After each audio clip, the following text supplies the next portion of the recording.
Muito oportuno ao celebrarmos, como eu disse, dois santos que deixaram uma herança em obras de misericórdia, tanto carnais quanto espirituais para a igreja. Evidentemente, fazer viver esta chama que nos renova como seres humanos diante de um projeto que é puro amor. E portanto, por ser puro amor, o amor nunca se retém, ele transborda. E quando ele transborda, ele cria. E quando ele continua a se transbordar, mesmo respeitando a liberdade da criação, especificamente de nós homens, ele se derrama em misericórdia. E a misericórdia é resgate. Primeiro, resgate de nós mesmos. E segundo, o resgate da salvação, do paraíso que havíamos perdido. Assim, quando nós vemos o Pai Nosso evidente como a única oração que de fato Jesus ensina para ser repetida, como logo faremos, o Pai Nosso não é ensinado apenas como um balbuciar de palavras, ou como algo apenas que a gente decore, não no sentido de coração, mas com a mente. Mas ele é uma proposta. Talvez a gente, por viver uma igreja hierárquica, e por experimentar alguns homens que se acham mais doutos do que outros, ou mais sabidos, ou que acham-se mais detentores da misericórdia, ou no seu moralismo, detentores da verdade, nós de fato tenhamos nos desacostumados a um processo diário de autopiedade, não de autopietismo, que é fazer uma avaliação, como pelo menos eu fui ensinado, no final da noite, um exame de consciência, e antes, agir com misericórdia para si mesmo. Porque muitos de nós persistem no erro porque não acreditamos em nós mesmos.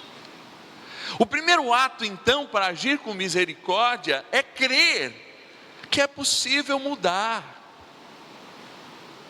Mas existe sim, muitos cabeças duras.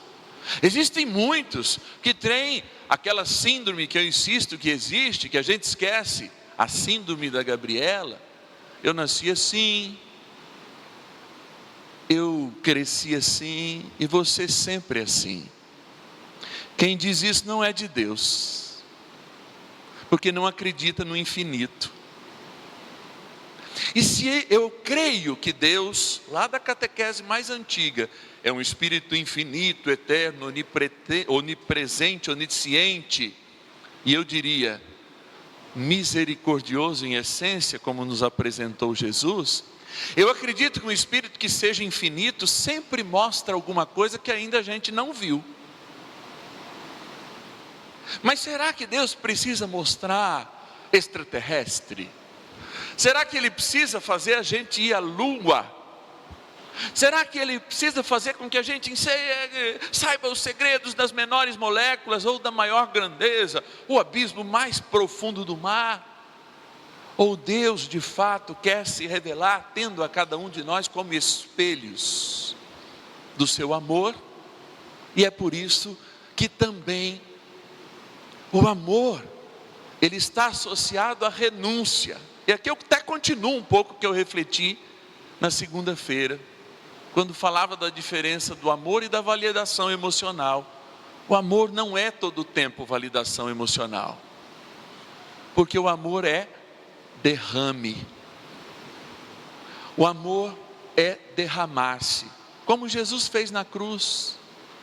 É o maior gesto de amor e o ápice de tudo aquilo que o ser humano foi criado para fazer, amar desproporcionalmente. O que é um amor desproporcional? Aquele que dá a vida, mesmo que quem está recebendo essa vida não mereça. Então, quando nós aprofundamos a palavra de Deus hoje nesta oração, nós ganhamos não apenas uma oração, mas um contrato para que a gente, todas as vezes que vá refazer esse contrato, a gente primeiro diga: Pai, é um fenômeno religioso e espiritual esse, santificado seja o teu nome.